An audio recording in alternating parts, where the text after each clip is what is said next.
Sleepy Hollow Season 4 Finale, Freedom. I thought this was a pretty good season finale. Personally, I'm looking forward to Season 5. I hope we actually do end up getting one.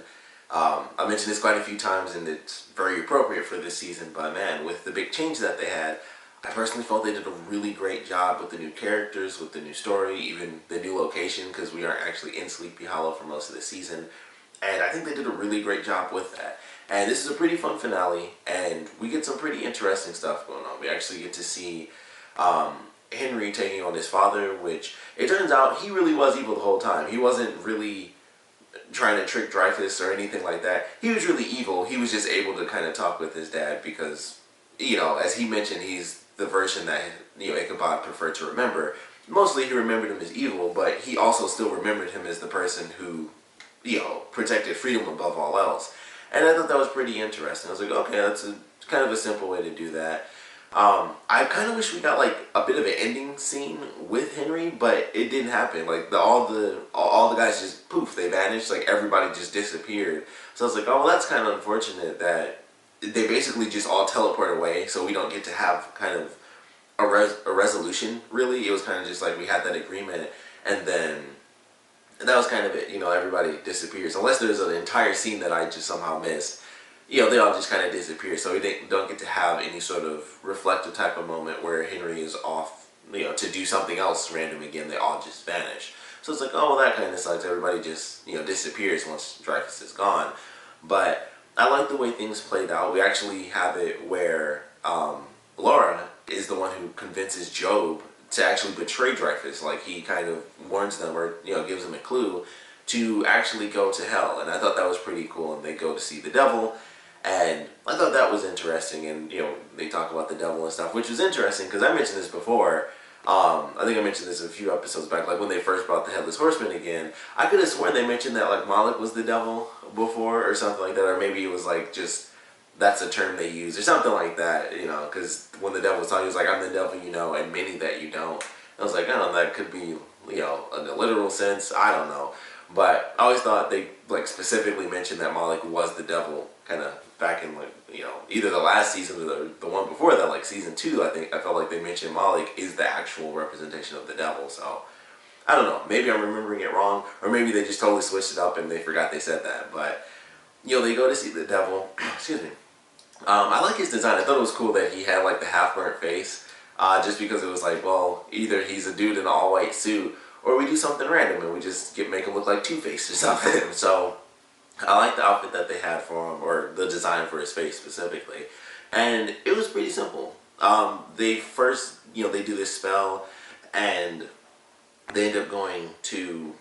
I don't know. I wonder if you would count that as purgatory if they were instantly in hell, because at first. We have Ichabod where he sees this battlefield where for him is, you know, that was hell on earth. But for Laura we see the place where she went after she lost her mom. So, you know, they both get to see like their own versions of hell. But then they also go through a door that leads to, I guess, a different part of hell. So I guess they were in hell. They were just, it was them walking through their versions of it. And I thought that was interesting. And then they, of course, go through and they meet the devil. And so they make this deal in order to defeat Dreyfuss. And in order to do that, we find out at the very end of the episode, Ichabod actually put a lien on his soul so that when he died, the devil would be able to take his soul. And I'm assuming that he was the only one that made the deal because they don't mention anything about Laura or anything like that, like whether or not they both made the deal. But I was like, that's interesting. So I'm looking forward to how that might play out, you know, if we do get another season, which I hope we do. But I like what they did for sure as far as, you know, kind of attacking things on two fronts, because honestly, Ichabod and Laura were kind of together the whole episode, and then everybody else was dealing with the horsemen the whole time. So I kind of like those two fronts. So we have them going to the devil, then we have the rest of the team trying to find some sort of magical weapon that can help them take on, you know, the four horsemen. And they realize that the armory itself has a secret location with all these ancient weapons. And so they bust through the wall, they get the ancient weapons out, and they end up kind of going toe-to-toe with the horsemen, which I thought was a pretty cool sequence where, you know, the weapons are activated by proximity, they mentioned. And there was like a little continuity error there because they had it where Jake had the crossbow and it didn't have a bow in it, or a bolt, I guess, because it was a crossbow. So it didn't have a bolt in it, and then the weapon started glowing, and he was talking, and then there was a bolt in the thing, and I was like, oh man, that was a little minor continuity error. I thought that was pretty funny. But I thought it was cool that they went through and, they were able, like I said, they were kind of able to go toe to toe with them. I was surprised that they didn't have, I don't think anything happened to it, but the knife that Laura brought from the future that could cut through anything, I was surprised that they didn't reference that like at all. Like I know the whole point was for them to use the weapons of the former team, but I was like, I'm kind of surprised that that never made like a legitimate appearance or anything like that. Like even when, well, I guess that was before Ichabod and Laura kind of teamed up themselves, but I was just surprised that that specific weapon didn't really make an appearance in this episode. But I thought it was cool that they got to use the magical weapons, and they still were kind of losing, admittedly, until Dreyfuss actually died. They were about to lose, because I forgot who it was, but somebody, I think it may have been Jenny, or it may have been Diana, but somebody was fighting with one of the horsemen, and they were blocking like this, and the headless horseman was coming to swing on them, and like right when he was about to swing, I think Jenny shot him, but I don't know if that would have done anything. But then they all vanished. And I was like, whoever that was blocking probably almost died. I think they were super close because the headless horseman was just like, okay, time to swing, and it was almost done. So fortunately, everybody lived. We do get to see a really awesome move from the headless horseman. This is the only time they've done it, and it was kind of unfortunate that it's the only time we've seen it. But when they went to the president and everybody was shooting at the horseman, and he like, I don't know what he did. It was like he charged up the axe, but as soon as it turned blue on the front and it wasn't red, I was like, he's about to do something special. And he spun it and he like swung it, and it was like just a death wave or something. I don't know if he killed those people or they just passed out, but he charged it and swung it, and it was just like a shockwave, and it dropped everybody but the president. And I was like, that was really cool. I was like, I wish we got to see that move way more because it just looked really sweet. And he just, like I said, I think he literally just did like this, and then just swung it and everybody dropped. I was like, that was a super cool move. So I hope we get to see more of that in the future. I don't know what they're going to do with any of the horsemen at this point because they literally just vanished. It was like they were so tied, magically to Dreyfuss that once he was gone, it was like, boom, they instantaneously disappeared off the battlefield, including Henry, who was, only using the suit. So, or I guess technically he was in it this time. It was different than when he like first had it. He was simply in control. Like he's actually in the suit this time. But it was really cool. I was like, that was just a cool move. So I hope we get to see some interesting stuff with that in the future. And, going into season 5, I know it'll focus a lot more on Ichabod, of course, having made a deal with the devil. But I would still love to see what's going on with the Headless Horseman and the rest of the Horsemen of the Apocalypse, especially considering that the person they're tied to, of course, went straight to hell. Like, after Dreyfuss is, shot and wounded, Job says, like, oh, I guess, your contract with my employer is kind of void at this point, so that makes me a free agent. Cool way to kill that character, too, because I didn't think it was going to be that visceral, and he, like, it's like he was jamming his fingers into his shoulders, and then they both, like, burst into flames, and I was like, that's a cool way to end that character. I actually thought it was really awesome, but we do see the end of Dreyfuss, the end of Job as well. I would assume we also see the end of Job. They could easily bring him back and just be like, if the devil wanted to do that sort of thing, like, you already have a bit of contact with him, so, let's see what happens. And also, another big thing that I wanted to talk about was, I always had this curiosity as to why Job wanted to kind of hang out with Dreyfuss, and I feel like they never answered that. Unless there's a part that I missed, I feel like there was just nothing to that. Like, it just was. Like, he just kind of worked with him, and he kind of helped him break the rules. He helped him break this contract with the devil, and that was pretty much it. And I was like, oh, I felt that was a missed opportunity, because as I mentioned before, that was a big thing to me. Like, alright, well, why would this demon help him break this contract? Because he easily could have been like, I'm not going to help you, and he wouldn't have been able to do it, because if it weren't for Job, like the first episode when they still the top of Lincoln's head, or well, they still Lincoln's head off of the top of the memorial, Job, I mean, granted, they probably could have done that with, like, dynamite or whatever, like anything to like, blow the actual thing up, but Job was the one that helped him get through that. He's the one that helped him get the maps for the ley lines and all this other stuff, and ultimately I felt like that kind of came up to nothing. And like I said, I mean, I always like to say in case I miss something, because I don't want to be too definitive, but it's not like I wasn't paying attention. I mean, the really important stuff with Job in this episode was Laura summoned him. He told them to go to hell. And then after that, I felt like we actually didn't even see him until the part at the end of the episode. I can't even, I don't know, maybe I did miss something because now that I think about it, I feel like he was only in those 2 scenes in the beginning of the episode, and then he didn't show up again until like the very end. Because even when Dreyfuss is talking with Henry, Job isn't a part of that. Like, he doesn't show up there. He doesn't show up when they first get to the president. It's actually just the Headless Horsemen when they first get there, and the Headless Horsemen like burst through the door, and the 4 horsemen were there in the beginning to attack Camp David. But I don't know. I guess he really wasn't too much in this episode in general. Now that I think about it, but I felt like that answer never really came up. It was just he was helping him, and they kind of made a point to talk about that a little bit with Ginny when she asked him before, like, why would you help Dreyfuss kind of go against the devil and stuff, and it never seemed to really come up. And I guess it was simply for power, and that's kind of what ultimately led him to betray Dreyfuss, was the fact that he, kind of could read Laura's mind and like, okay, in the future,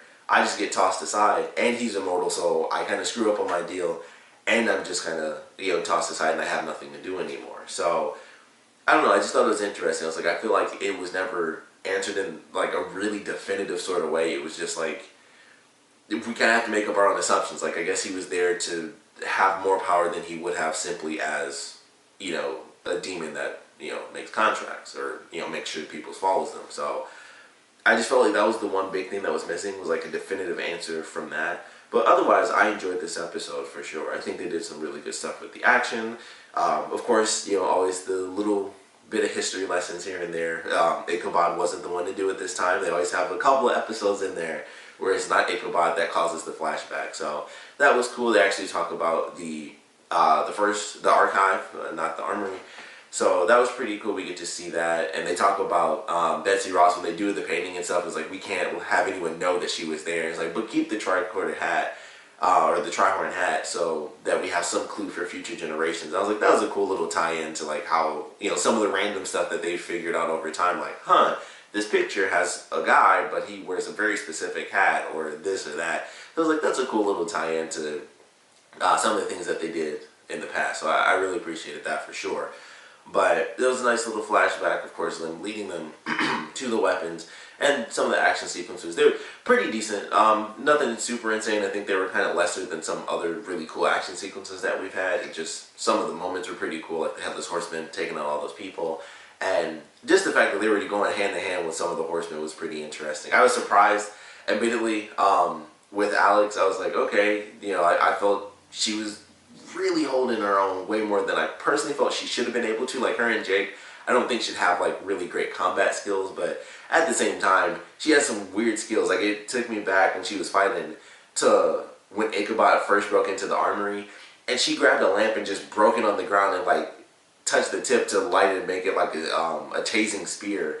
And I was like, that's insane. Like, most people wouldn't come up with that. So maybe she does have some secret skills. It kind of makes sense.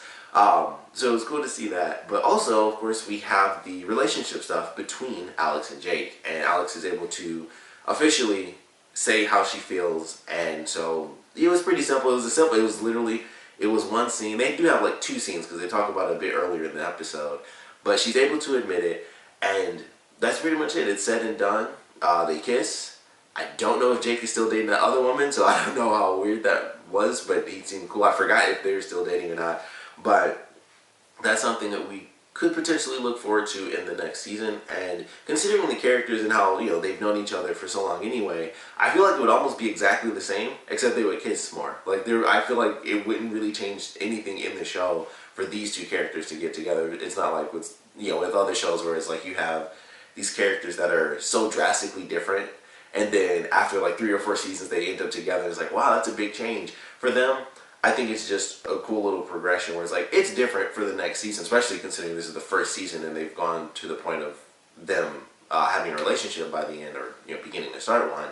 So I think for the next season it wouldn't change up too much, but it's interesting to see how that might play out, because they were already, even with Jake not having those same feelings in the beginning, we saw him, willing to sacrifice himself to like the Jinn in order to save her. So they already have these feelings for each other where they're just that close, and now they can just be closer. So I thought it was a nice, simple way to do it. They just have their dramatic sequence to kiss, and then Laura's like, hey, drama stuff happening, and then so they have to go back to the action. So I was fine with that. I thought it was simple. We kind of knew it was heading there. So, nothing too crazy, but of course it's something worth mentioning because we have two characters that are going to be in a relationship now. So, thought that was good. The way everything kind of played out, I enjoyed. And of course we have the ending of this episode where we have, unfortunately, Laura taking off. She kind of has her time to explore what the world is now and know that the younger version of herself is no longer going to have this crappy dystopian future. And I was like, that's kind of cool. Still sucks, because it would have just been a really cool concept to have this character still on the show. And I mentioned this before with her coming in and some of the stuff they kind of hinted at with Jenny possibly leaving to go back to kind of her, sort of Indiana Jones days. I thought it made a lot of sense, but she took off, and of course there's an easy way. They could just skip like 4 months and then she's like, hey, I came back, and then Jenny leaves. They could easily do that in the next season if they want to. But I was like, oh man, it sucks that she's leaving, and it does, like I said, of course it leaves it open potentially, because she didn't die. I thought for sure that some way they were going to find a chance to like kill off the person from the future, and it would be a sad moment. But it was like, no, she actually lived. I was like, I'm very surprised. They always manage to pull that off in TV shows where it's like the person comes in, they change the future, and now they get to live in this world that's actually like a million times better than their like post-apocalyptic future, and they get to live for a couple of months, and then it's like, boom, you're dead. And so I was happy to see that she survived, and hopefully she, whether it's, well, I guess if the show gets canceled, it's everybody lived. But it was just interesting. I was like, okay, it leaves it open. Sucks to see her go, but it leaves that possibility open to have her come back in the future season. Maybe just in like a special episode as a special guest or something like that as well. But that was cool that she took off and leaving that option open. That of course she didn't die, so that's definitely better. And then we have Ichabod, who mentions that Molly is kind of no longer a burden to the witness mantle, which I believe has more to do with the fact that her future self came back in time. So technically, with it being two, her future version can kind of take hold of that compared to her. And it's like, well, you can do it or not do it. It's cool. And plus, we defeated like the immortal villain, so there are a lot of elements that have kind of switched things up as of late. So it was cool that it kind of allowed them to have that sort of freedom. But of course, things are going to stay the same. The characters are going to stay there, and Diana being kind of bumped up because, of course, they saved the president's life. I thought that was a cool segment. I love the way that they had Ichabod where he's like, I'm not technically a citizen. And the president's just like, just hold up your hand. And he just holds it up and she's like, welcome to America. And it's like, sweet. This is the coolest way to just, boom, you're a citizen now. So it was very simple. But I like that idea. It's just, another good step for the show. Just adding in more characters that know about this crazy world. And maybe some more resources as well. Just some little elements here and there that kind of help them out. But that was a good finale. This is super random, but I had to mention the part where the guy came early for cable. First off, there's no way you're ever going to get cable early. They don't ever mess up like that. If anything, you just get cable later. So first off, that was amazing. They mixed up their wires and he was about to get cable early. But it was so funny when the guy asked him, he was like, are you available from I think he said, from 8 a.m. to 9 p.m.? So like, are you free for 13 effing hours in order to get cable in the next 3 weeks? And I was like, that's insane. But it's so funny because everybody knows that that's what they say. They're like, are you available between 8 a.m. and 2:30? It's like, not really. I mean, it's a normal work day, I guess. And then they'll say stuff. They're just weird times. They seriously do like the whole day. It's like, are you available from midnight to midnight? It's like, I guess I am. I don't know. So I love that line. It was just really silly to me, but I was like, yeah, that's what they do. They'll give you like the greatest span of time. Like, how in the world is it that big of a deal? Like, I've seen people install cable. I don't understand how they always give you like an 8-hour time span for that type of stuff. It's so crazy to me. It's like, how is that the time span? But always really funny, and I just thought that was great because they really took it over the top with 13 hours. That was just funny to me. So I just had to mention that because it made me laugh a lot. But I enjoyed this finale. Excited to see where they go with Ichabod having, sold his soul to the devil, or, put a lien on it, as he put it. Because I think that's a really cool idea. So I'm looking forward to seeing where that goes. I love what they did at the end with the Kraken, because it was like, oh, they got a siren and stuff. And at first I was thinking that would somehow lead into what they were going to do in the next season, but I was like, no, it's just another monster for them to take out. But that was a surprising ending there, because it was like, yeah, it's just a siren, no big deal. And they're having their moments, so I was like, yeah, but you know, we're together, we're going to solve this problem, and let's get this siren. And this giant freaking monster comes out of the water, like, screaming. I was like, I've never seen a siren look like that before, like, in any medium. I've never seen a giant siren, you know, come out of the water, and it just screams and then dives back in. I was like, I've never seen that before. And then turns out it's a kraken, and I was like, oh, that's different. I just wasn't expecting this giant creature, because I was like, I feel like that easily could have been a weird way to just end the season, where it's this giant creature. Like, that might take longer than we think. But I enjoyed the finale. Of course, we'd love to know what you guys thought about this one, so please comment below. Let me know your favorite parts, your least favorite parts. And of course, I want to know, do you guys want another season? This was kind of their chance to show us, can the show make it without one of our main characters? I know a lot of people fell off like instantaneously. I'm never one to like just give up a show just because something I think bad happened. Like, I'm not just gonna stop watching it instantly because of that. I want to give it a shot, and I think they did a great job with this season. I mean, for what everyone I think thought, this is a pretty great freaking season, in my personal opinion. But we'd love to know how you guys felt about this season as a whole. Excuse me, like I said, are you guys interested in another season? What do you guys, would like to see? Whether it's characters or just ideas in general, some things that you guys would like to see in the next season, if we end up getting one. And like I said, I want to know what you guys thought about this episode in general, so please comment below, let me know, and thanks for watching.